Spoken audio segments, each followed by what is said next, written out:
Lisa, it's an honor. Great to connect. Hi, how are you? Good. How are you in Venice? Venice is dear to my heart. It's home away from home. How are you doing there? Um, I think we are very lucky, very, very lucky to be in, first of all, California, where the weather has been, as of these days, quite kind. The whole thing has been very nurturing to be somewhere where I can be at the beach in 10 minutes and I have a nice house and a very sweet garden, so I'm quite lucky to have holed up here for the last, I haven't gone anywhere really. Desert a couple of times, but that's it. Yeah. Yeah, so good vibes are still here, that's for sure. Oh, good.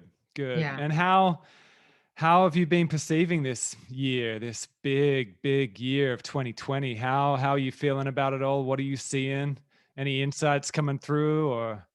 For sure. I mean, most of my friends will tell you I've been talking about this for a long time. It was not a surprise. I mean, the elements all coming together the way they did, and a virus that has, escalated all of our emotions and feelings was not probably how I pictured it, but I knew that we were coming to a time of really having to make some really specific and wide scale shifts and changes, whether we like them or not. And usually Mother Nature takes care of herself. So I think certain parts of it I was definitely preparing for and still prepared for, and other parts are an ongoing lesson. And I'm here for it. Super here for it. Super excited. I would have been so pissed if I had died like a year ago and missed all this. What the fuck? I would have been pissed. But it's exciting and it's scary and it's terrifying, but it's super real and it's very now. And I kind of look at it like that's what we were put here for, this time right now. I might not Yeah. be as quick as I used to be, but I'm definitely a lot smarter. And what has helped you with that clarity and that foresight as to where we're at? Do you have particular practices that have helped you tune into that and kind of be ready, or what can you point it to any particular part of your life that has helped you cultivate that awareness? I think first and foremost, I really dig people. I'm into people, community. I just love, I love the energy of humans, and I love who I love. And I feel like that first and foremost is the foundation of who I am. And the practices are all of them. Most importantly, I'm a person that continuously keeps in touch and works on friendships and relationships and a lot of family, most of it decided by me. And then there's a practice of, really listening to myself, getting really still. Some people might point that toward prayer, meditation. For me, it's really like talking within and talking to the God or goddess, depending on what mood I'm in. And having that be a way for me to continuously stay grounded, and also being very aware of the fact that we're all here to help each other, and right now we're all on call. So that's been also a great way of keeping me very much focused and listening. I was told from the very beginning, sit still, stay quiet, pay attention, don't spend any money, don't make any rash decisions, because I do love a rash decision, and really just stay quiet and listen. And it's been the unfolding we're all going through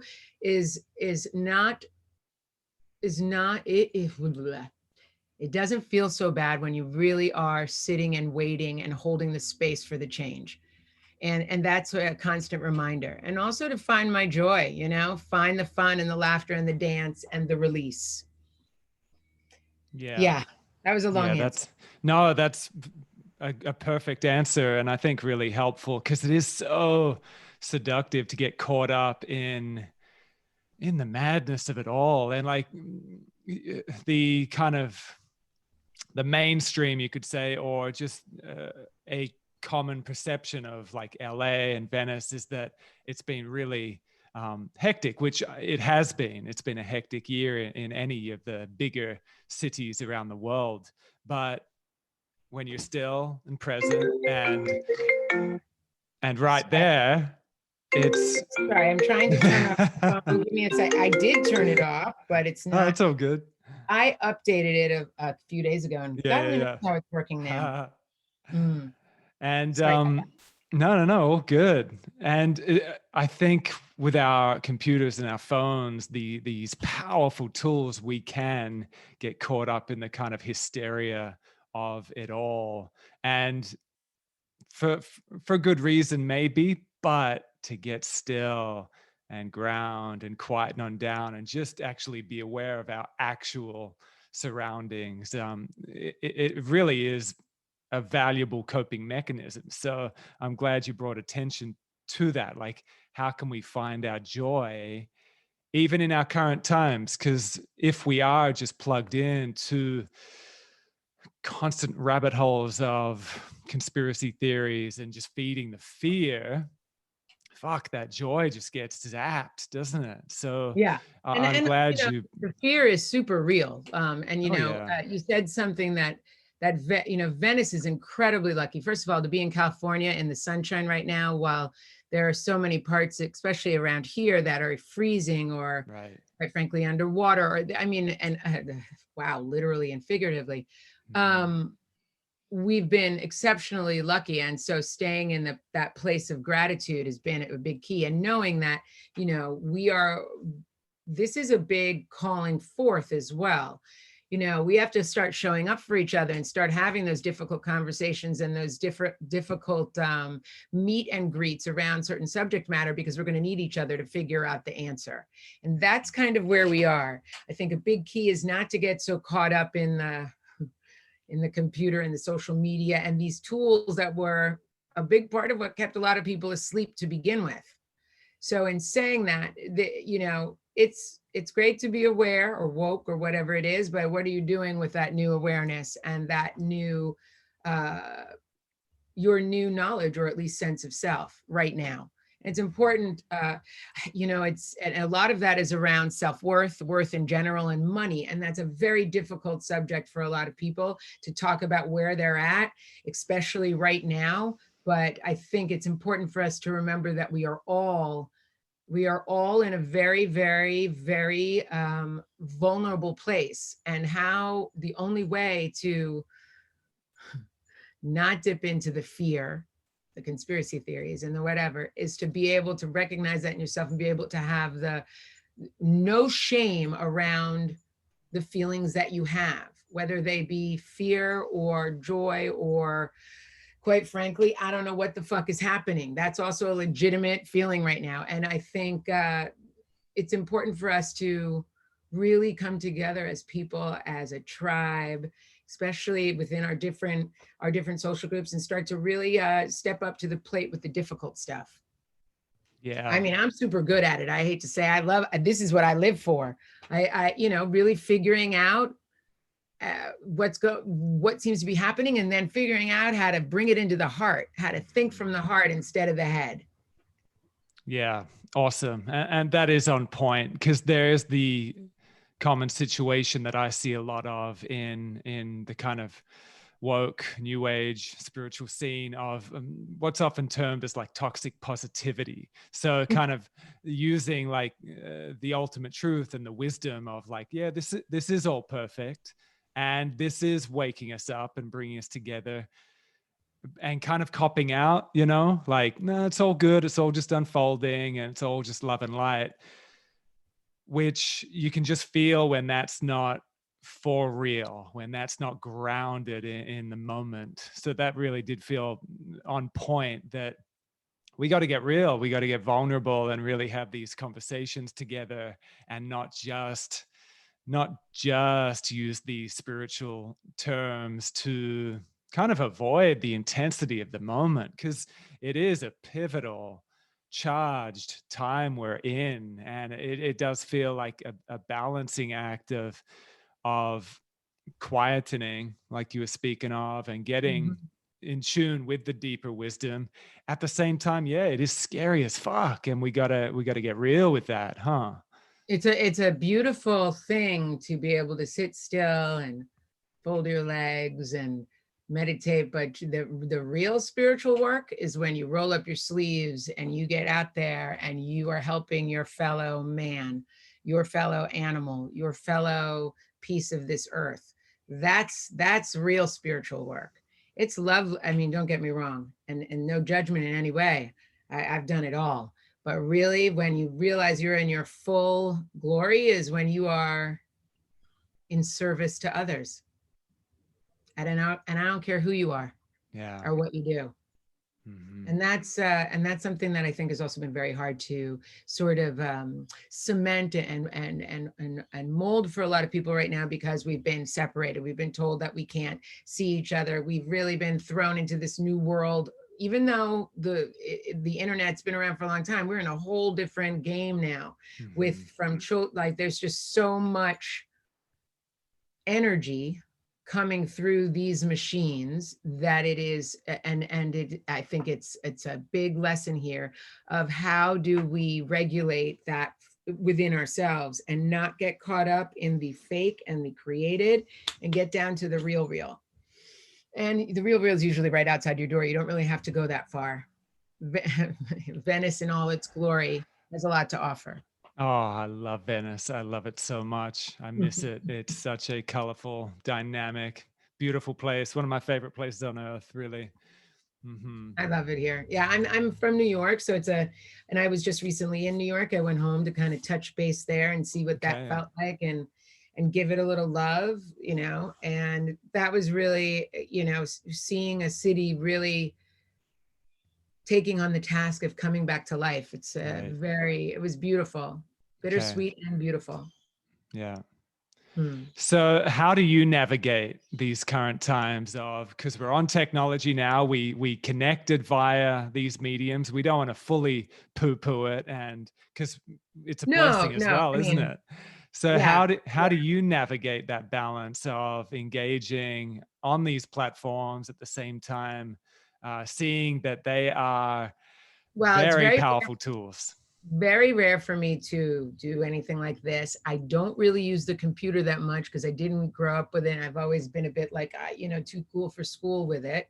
I now have one, which is a big step. I got that about 3 years ago. And then I really enjoy Instagram on a very visual, almost pornographic level. I love and am completely inspired by people's work and creativity and talent. So I'm obsessed with a lot of the communication that happens through visuals. I'm not wordy, I'm not doing selfies. It's really this idea of sharing this positive vibration through what you see. And some of it I'm very cheeky and funny. And in the last, obviously, 8 months, had to get political, which is usually not my thing. I mean, I'm super political. I just don't tell anybody my politics. So it's been a really interesting learning curve for me, like understanding that I'm going to have to change certain things in my life to meet up with certain things that are going to help me continue to thrive in whatever avenue I decide in the next, let's say, 2 to 3 years. I know that that's all going to be going down. We can see how rapidly it's happening. So great question. I'm really working on it, trying to see how I can dance with all of this. But also I love that I'm a little naive and very ignorant to a lot of what's happening, because I, quite frankly, don't know how to use it. Number 2, can't find it. And number 3, I always have to get my readers to see anything anyway. So it really gives me this, it's a funny thing, but it gives me kind of this like nice separation. I spend a lot of time and engagement face to face. And a lot of the work that I do and a lot of the friends and clients that I'm working with, it's really face to face in the same room. So, that's a great question. I'm curious how this is all going to unfold.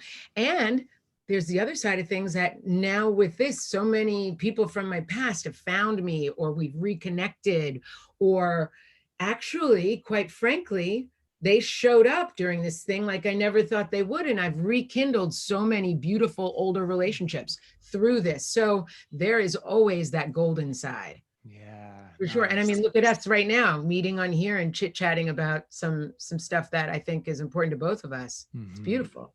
Yeah. Beautiful. Now you have, you could say, reinvented yourself how many times over your Oh, geez, lifetime? so many times, and I think it's about to happen again. So we'll Right. see. Yeah. So, Um, I mean, that's huge for people, you know, identity crisis, midlife crisis, quarter life crisis, Saturn return, all these kind of shifts mm, of our roles. How have you bumped up against challenges that have made it hard for you to adapt and change roles and metamorphosize, or do you kind of thrive in that change and that evolution? Just reflecting on your journey, I th- how have you flowed? I think there's two sides to this, and it's funny because a lot of it was how much I paid attention to myself when I was a kid. I always had this desire to be doing this and then this and then this and then putting these things together. And I think I was also born at that particularly right time, especially in New York and in New York City, where culture was really, hey, no barking. Sorry, I've got two That's wild all dogs. good. I love dogs. Um, they I landed on this earth at that perfect time where a lot of creativity and culture was being formed and recognized and later on heralded.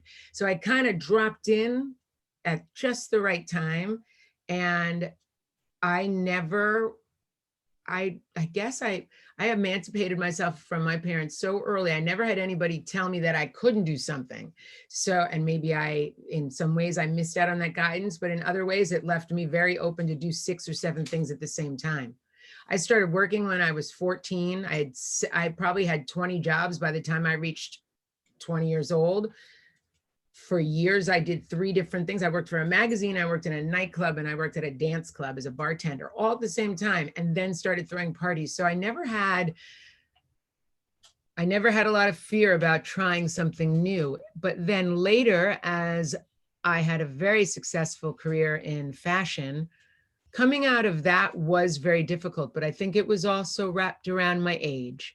And reaching my late 40s and then early 50s was, well, first of all, the funniest thing is it was completely unplanned. Like all my life, I knew what I'd be doing at 20, 30, 40. I'm going to be doing this. I never was like, and then 50, I'm going to do this. I got there and I was like, whew, what the fuck am I doing? And also the business changing so much. So, it's like, are you able to really let go of all the stories that you've created for yourself and try something new? I had to get to that point. And then I realized the second that I was really able to let go, I was super unhappy before, but just didn't realize it because I'm not depressed. I just I was doing so much and I was achieving so much. And I was such a workaholic that I didn't even notice that I wasn't particularly having such a good time. And I really believe in having a good time, however you want to judge that. And that so having that non-disciplinary sort of like path to follow was a big plus. And maybe at the same time, in retrospect, it would have been a little interesting to have some guidance, but why not? I think I also came from a time of fake it till you make it, and you start to then invent and create from a place that there are no boundaries or rules. I really like that. Yeah. I think Yeah. that's where I think a lot of young people, this new generation, the next generation, the one after that, are going to find their power in what they create, what Mhm. they can create themselves. Yeah, that's awesome. And so your journey through all that, have you found, you briefly mentioned like um post being in the fashion industry. It was a bit challenging then. So that did you, in reflection, were you identified with that role? Had you built a kind of ego identity with that? Well, what do you think that was to do with your I think age, or what do you think? there's definitely an ego identity. I also think financially, Right. when you go from, and I'm also alone, so I don't have anyone to answer to, and it's just me, but I'm also alone when it comes to sustaining and creating a life. So I think I think there were both things going on, but I've never been that, I'm not a woman that's attached to my visual. It was more, I love my visual actually. It was more about where finding or being able to really figure out what my next thing was. I think so many times in my shifts, it's been almost handed to me. I don't even have to make a decision. It's so smooth. And this, I hit a little bump, and that bump was definitely around the industrialization of fashion in general, and it changing into more of a corporate structure rather than a creative structure, and me pretty much doing the same thing, but in my own metamorphosis, going from 48 to 50, let's say now 54, 55. Mm-hmm. A lot of shift is going to go on in there anyway. And then like, look at those years. And here we are, a year spent really having to look at ourselves. Yeah. Thank God I was prepared for that. Yeah. I've got so many dear friends, women friends, male friends, but I'm thinking in particular of women friends that are in that pivotal age, late 40s to early 50s. And the conversations, the musings, the sharings during that time are really profound. It is a profound time that I think in our youth-obsessed current culture can get either just scared the shit of that period because we're so obsessed with youth. But it's such a powerful time. Like when I see women just fucking own it and really go deep with sisterhood and whatever it be, ceremonies, and really cultivate that radiance and wisdom. It seems to be an incredible time when you do the work and really open to it. Yeah, for sure. I mean, fashion in general and celebrityism also, it's a very ageist culture. So, sorry, my phone is literally turned off and it's still ringing. You're a woman in demand. Maybe it's coming through your computer. I don't know how to make that stop. Hold on. Hold. Oh, it's so annoying. I'm so sorry. It's okay. I know there's a way to do it, but I don't know how. Hopefully she'll stop calling me. Yeah. Hold on. You know what I'll do here? Well, yeah. Hopefully she'll understand. I'm going to turn back on my phone and text her while we're talking, but go ahead. Is it a MacBook you're on? Because they're all interconnected. But I turn your phone off for a reason, not so that it can interrupt you later. That's all good. Okay, where was I? The ageism of fashion. Oh, I was saying, yeah. So fashion. That was fascism. Fascism. That's also ageist, but we'll get to that in a second. Fashion and celebrityism is definitely both industries are truly for the young, and the young and thin would be a funny way to put it. I sound like Bette Midler, but it's an interesting shift when you, how do I put this? For me, I've always considered fashion to be more about style and grace and a few other things, not so much like the business of it. So my exit was a little bit softer in that sense. It was also very much by choice at the time.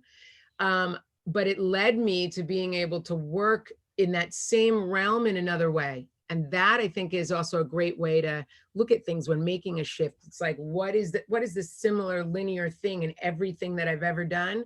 Holding space. Whether it be holding space in nightclubs and restaurants and hotels in the beginning, or on set or in fashion, or even holding space within the idea of creating something together. Because sometimes you're on projects for a few months, And even now, working one-on-one with people to help them find their happiness, their bliss, and get in their heart is very much literally about holding space and letting whatever medicine you're working with, whether it be prayer, drums, psychedelics, whatever it might be, letting that magic have a safe and held space to do its thing. Sounds funny. And then in the future, I have a funny feeling it's all happening all over again. And now I'm having a lot of the same people that know and love me and I've worked with ask me to come and help them also nurture their spaces, which I'm not an interior designer, but I definitely have that same grace of making a room be able to feel good and be held. So let's Yeah. see. I think Nice. it's all going to be very open for each of our interpretation. Now, I keep saying it, like we are in that amazing place where we can literally create whatever we really truly believe in, whatever's in true alignment. As crazy as that sounds. True No, alignment. it doesn't sound crazy at all. And I do keep hearing a similar notion on that, and that these times really have broken a cycle, whether that be this cycle of overworking and just being on the rat race and in that momentum. And I've heard so many people saying that they needed this to break that cycle Yeah. and reorient their attention and reprioritize what's important. And it has served that purpose. Yes, it has been shit and sad on so many levels and challenging, but there has been that as well for so many people. It is seductive just to get stuck in that wheel of momentum of just doing. So yeah, it is a powerful time, even just on that identification front, and really prioritizing like what is important, and Yeah, even in the what are we beginning doing here. of this, I was getting hard on myself about resting and taking it easy. Mm-hmm. And then I was like, where do I think I'm going right now? Like, why can't you just really enjoy the fact that you're able to read a book now, cover to cover, that you're able to actually like take a nap? I'm still having to work on just those basics within myself. And this, by the way, is something I work on with so many people. Sleep and really being able to relax is huge. Huge. And the biggest thing is that they feel bad about it. And then I'm like, why do you feel bad? And then I'm like, why do I feel bad? Oh, okay, I got it. You got to get, again, that shame, that judgment on yourself, that not even understanding the importance, the literal importance of rest. Like, how do you think you're ever going to feel better if you can't even like just truly sleep? And you need it. Boy, do you need it.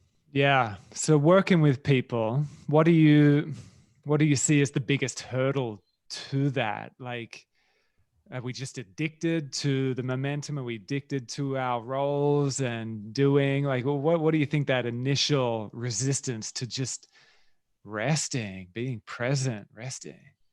It's going to sound really funny, but I say it all the time. It's like most people can't get out of their head of their own conversation with themselves. And then I realize that's why it's so important to have children meditating and nap time and meditating, and even quite frankly prayer and song and dance. I could go on, but all of that is so important to establish early so that you don't, because I think when all of that, this is my theory, when all of that was taken out of school during the 50s and 60s, it really robbed my generation and the next one of the ability to quiet the mind.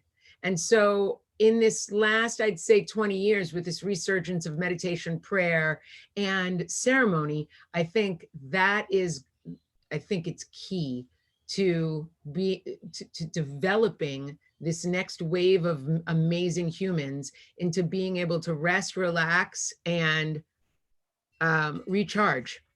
Yeah, That's agreed. that. It's Yeah, I funny. mean, the It's the current norm one is thing. like, you go, sorry. No, sorry. I was just still going on it. Yeah, it's huge. It's huge because I mean, the current norm is still, you're at school until whatever 3:30, 4 o'clock, whatever, and then just shitload of homework straight after school. Not to And can mention you other, imagine trying to do that now? yeah, With, your 4 kids on 4 different computers in your house, like, more power to them. But this is also why we're here. We're here for this younger generation to be able to like take over, and because it's kind of time for the old guard to really get the hell out of here, and for even my generation to be ready to really, well, as I said the other day, we are the new ancestors, so we have to start acting accordingly. totally. We have to like, we got to show up now. This is why we're here. And all that talk and meditation and light work and prayer and crystals and psychedelics and journeys and we're here for a reason. And that reason just isn't about me or you, it's about us. And if Yeah. you didn't figure out on all those journeys and in all that magic and all that meditation that we're all in this together, what are you doing? How have psychedelics helped you on your journey? um, well, in so many ways, I think it had the one true connection with throughout all of my experience and all of my particular work around it, it's been really bringing back the connection to Mother Earth and to the goddess and to each other.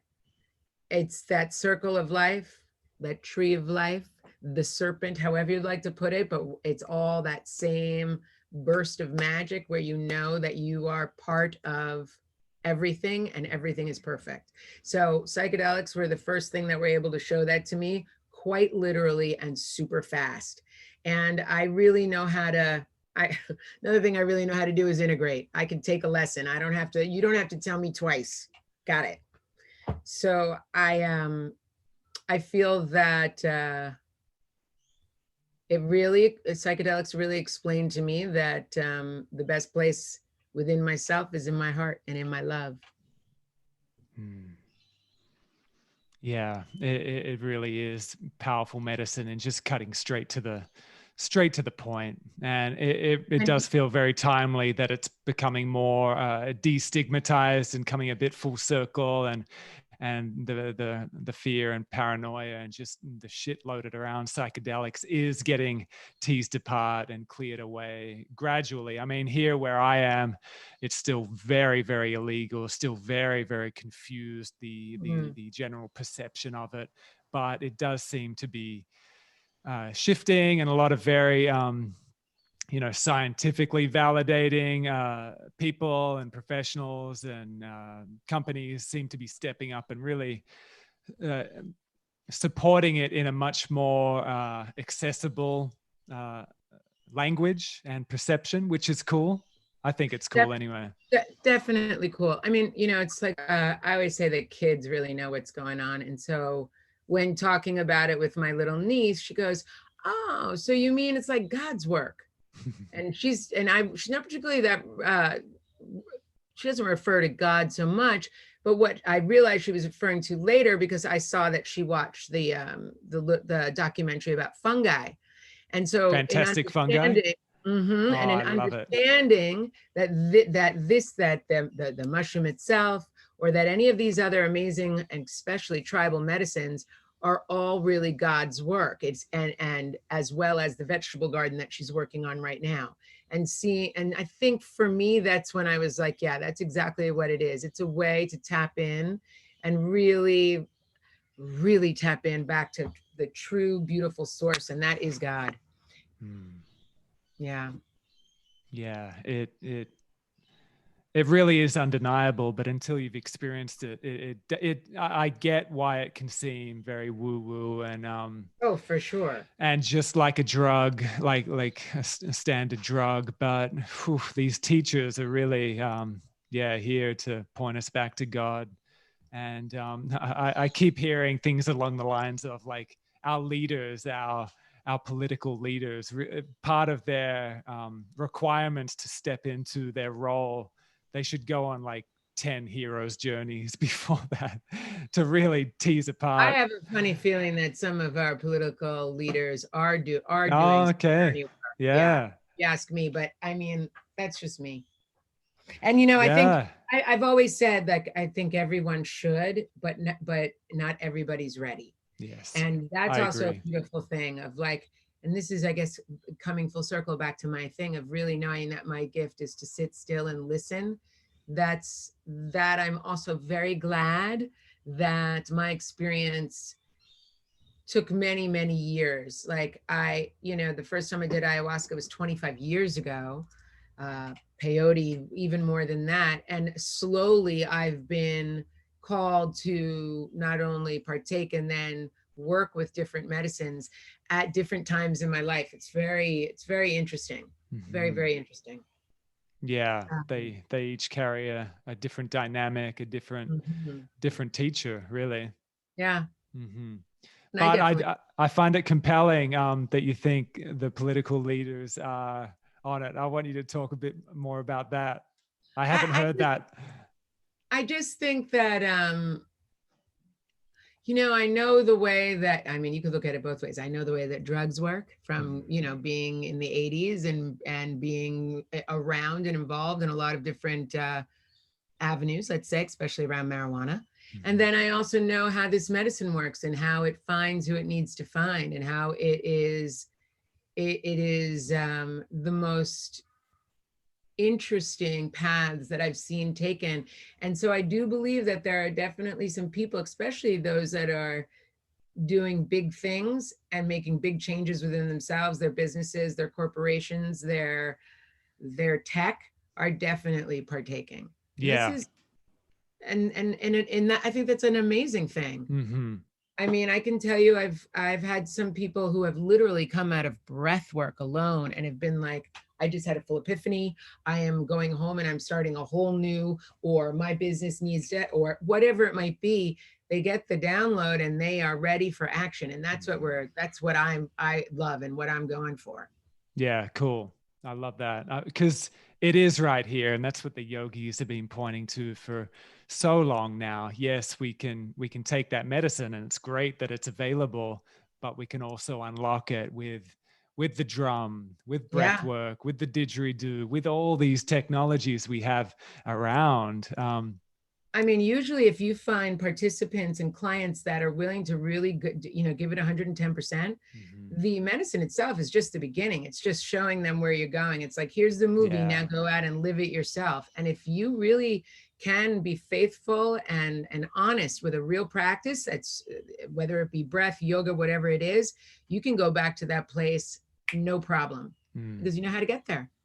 Yeah. I'm glad. Right? I'm glad we've ended up here because my wife and I do talk about we've been exploring psychedelics for quite some time, and really it has opened up our whole current life. Really, it has gifted us so much. At the same time, we see that it can be a trap, just like anything. It can be, and we see a lot in the psychedelic community the potential traps when psychedelics are one's primary practice and Yeah. they don't have an integrative practice, whether it be a breathing practice or a yoga practice or martial arts or something to get them in their body and ground.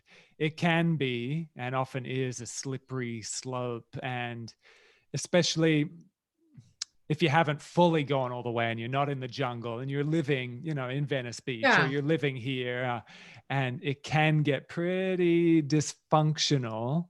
And the integrative process, which you spoke about, integration is key. It's one thing to go on an epic psychedelic journey and open everything up, but then what? You Yeah. know? And also, I think when you make it part of your social structure, you're also, how do I put this? And Mhm. no judgments. I mean, everybody's doing what they're supposed to be doing Oh, for a totally. reason. Yeah. And in that, if you really put in that extra effort, that extra gift to yourself, the possibilities are endless. And my whole thing to somebody is, why would you want to take it all the way here and then not go the next 1,000 yards? I'm Right. also not a big practitioner of doing 7 psychedelics at a time, or doing like 5 days of one after the other. I really feel that when you're going in and doing this work with yourself, whether it be going into your darkness or finding your bliss, or quite frankly just having a pure hero's journey, um, the key there is that it's for you, not for you and everybody else. And Yeah. then with that, and part of that integration is then how do you come from that same place with the interactions and the community that you work with whatever Mhm. you're doing. um Yeah. yeah, it's it's a hard one for me because I don't, everybody does their thing, but I don't solicit. And in the work that I do, I ask for a lot of promises and a lot of commitment around it. So, Mhm. so Oh, far, so good. I appreciate it. Like I feel that no judgment. At the same time, you've been doing it for 20 so years. Like Yeah. um, And I there's also know guidance.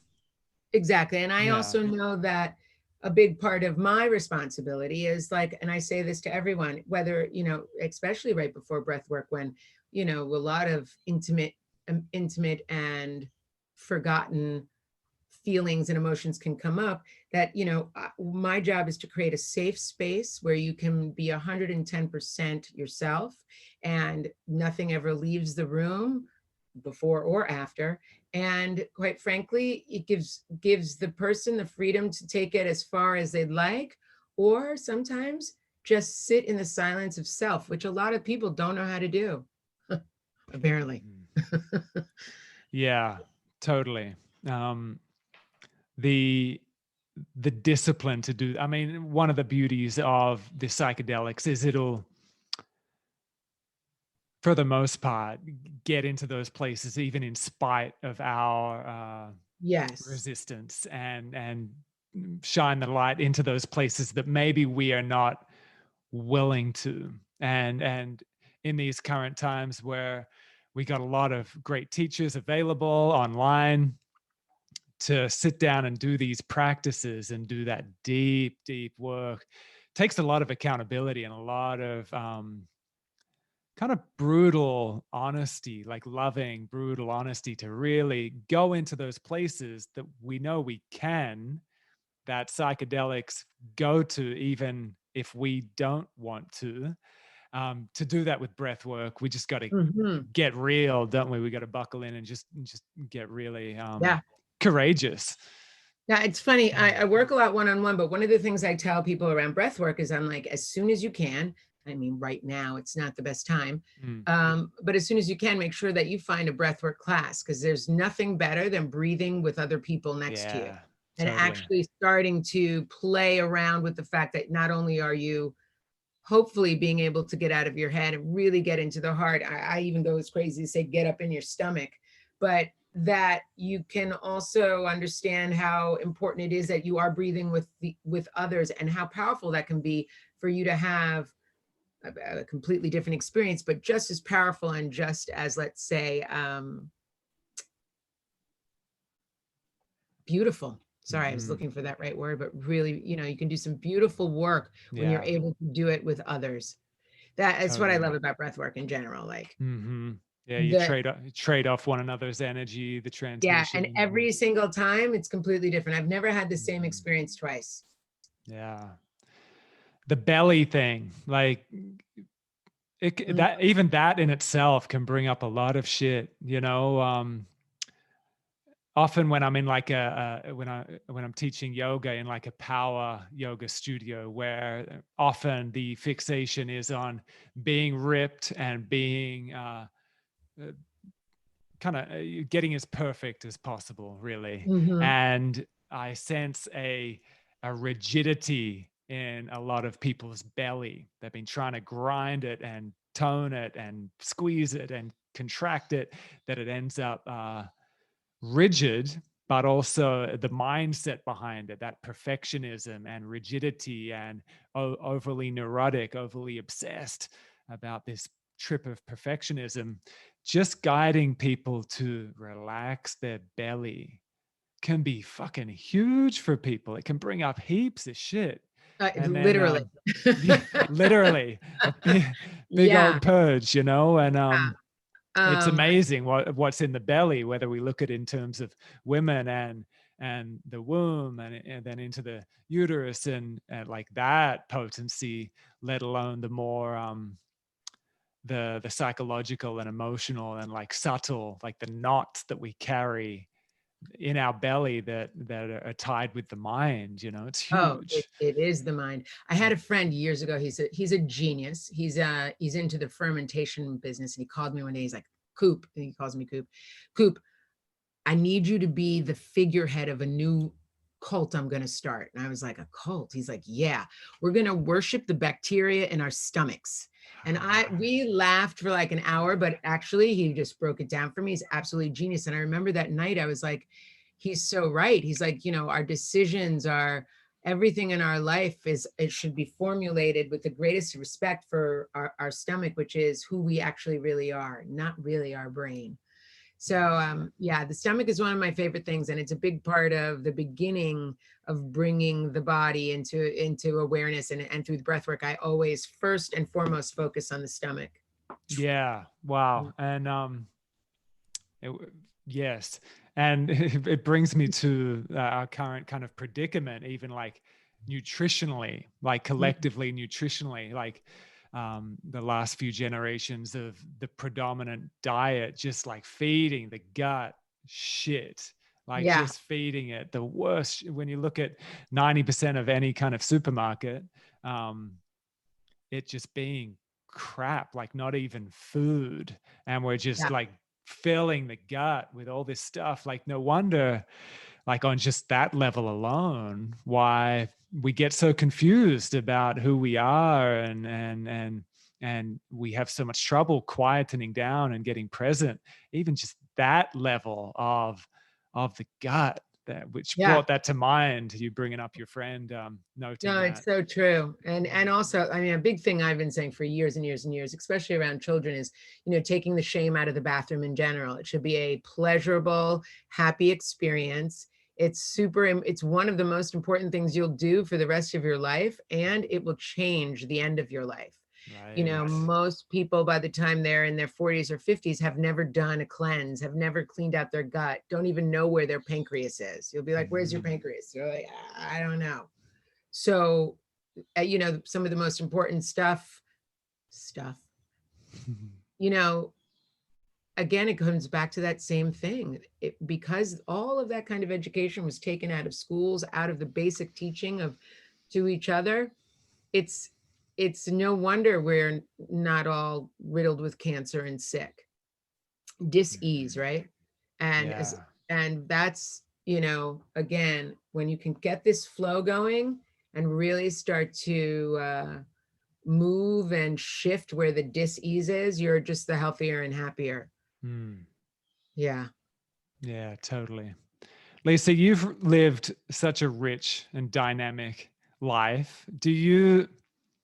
I mean, it seems like from what you've mentioned, like you're kind of excited about our current times. Like, is there anything in particular that's exciting you right now in life?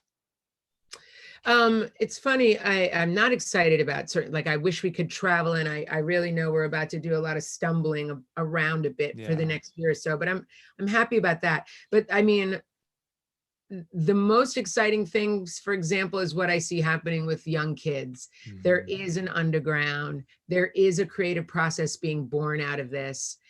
I love the fact that most kids under 20 really don't care about our bullshit. They're kind of done with us, and they're doing their own thing and making their own paths and their own new rules. And that's super exciting, especially because I have a lot of people in my life that are under 15, and I really worry a lot for them. But at the same time, to see the youth really kind of give us the finger and are like, well, you fucked it up enough, we got it from here, is very reassuring for me. So I'm super excited about that. And I'm also just super excited about the fact that there's a lot of shit that we needed the veil to be removed from. We needed to open the door and get some of the skeletons out of the closet. So I'm excited to see what that's going to do. And I'm excited to see how we're going to really all have to band together with as much love as possible to deal with a lot of the idiots that we're now having to face. They were always there. Now they just feel like they have something to say, which is okay. I'm really good at like blocking that out. And we just kill them with kindness and love. That's Fuck our, yeah. yeah, Yes. yeah, Thank you. that's where we are. Very good. I'm really digging your vibe and your clarity and your wisdom. Do you feel like bringing this home with like just further feeding that with a bit of a prayer, meditation, something like that to Ooh, help people drop into that? Because as we know, there is a lot of fear. Even that just struck a chord because um, I keep hearing the doom and gloom over the next generation, you know, of like, Yeah. fuck what we're doing with the earth and how much longer do we have, like in terms of a humanity and the environment. There's a lot of fear, the technology thing. So I really vibed off that you're Let me excited see if about I can that, because we find, need that, don't we? let me see if I can find this poem. Mm-hmm. And I wasn't prepared, so No, I let's know. see if I I was put you on the smart enough spot. to. I'm Ah, sorry. no, I marked it. I marked it. So it's funny. It goes back into what I was saying about gratitude, right? And it's a beautiful poem written by Ross Gay. For a while, I was very in the beginning of COVID. I really fell deeply into love with nature poems. I just started reading all these incredible nature poems. And my friend sent me this book, and Ross Gay is, if I'm not mistaken, a beautiful Black man that wrote this piece. And it says, "Thank you. If you find yourself half naked and barefoot in the frosty grass, hearing again the earth's great sonorous moan that says you are the air of the now and gone, that says all your love will turn to dust